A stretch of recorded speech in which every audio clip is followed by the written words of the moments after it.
Sözүңүзгө улай айтып кетейин, урматтуу депутаттар. Достук айылы мен үчүн да өтө оор айыл. Достук айылын эстегенде жүрөгүм ооруп турат.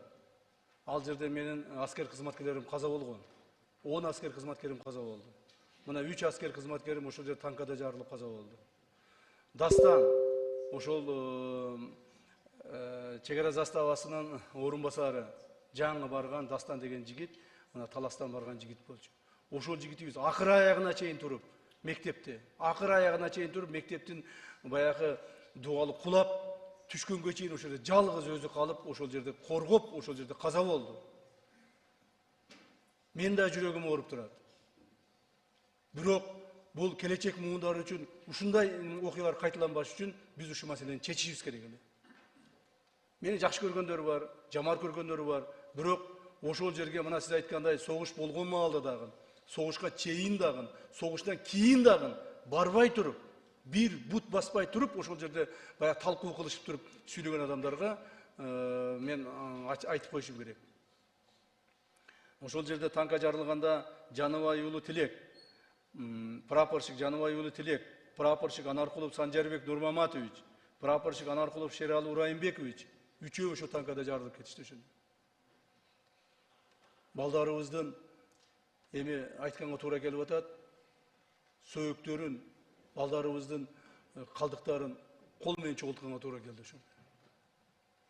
Ошол эле жерде сөөгү кийин табылган Достук чек ара кызматынын заставасынын башчысынын орун басары лейтенант Анарбеков Дастан Алмазович эң акыры ушул баланын сөөгү табылды.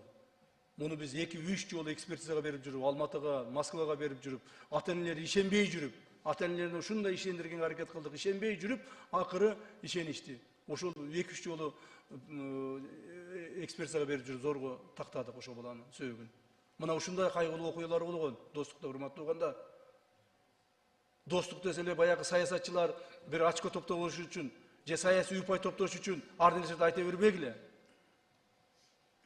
Өтө кайгылуу жер. Ал жерде мына мен өзүм жеке айтып коеюн. Өзүм ошол жерде болгон убакта дагы, болгондон кийинки дагы, болгонго чейин дагы ошол жерде аралашып жүрүп, ошол жерде жүргөн адамдардын катарын айтып атам. Сырттан туруп алып, Достукка бир да жолу барбаган адам катары айтып аткан жерим жок. Ошон үчүн Достук боюнча сүйлөгөндө этият болуңуздар. Достукта нааразы болсо, Достук айылынын элдери өздөрү нааразы болсо, мен аларга жооп бергенге даярмын. Дагы бир жолу айтамын. Туура ичиң ачышат, жериңди таштап кетасың, өзүң туулуп өскөн жериңди таштап кетасың. Бирок сенин балдарың үчүн, сенин келечегиң үчүн, сенин неберелериң үчүн бул келечектүү чечим болду. Келечектүү туура чечим болду. Кудай калса ошо балдарыбыз, неберелерибиз ошол жерде өтүп кеткен Дастанга окшогон кийинки төрөлө турган миңдеген Дастан деген кыргыздын балдары үчүн бул келечектүү чечим болду, туугандар. Ушуну туура түшүнгүлө. Муну саясатка аралаштырбагыла. Саясатка аралаштырса, же ошол жерде талашам, тартышам десе, же башка болсо, менден артык патриот болуш өтө кыйын болуш керек деп ойлойм. Ошол эле мына Султанбай Абдырашитовичке айтып коеюн. Ушул боюнча туура эмес болду деп айтканына. Бир дагы Достуктун жашоочусу туура эмес болду деп айткан жок. Бардыгы айтып атат, туура ичибиз ачышып атат деп атат. Бирок биз ушуга чечимге макулбуз деп жылып атышат.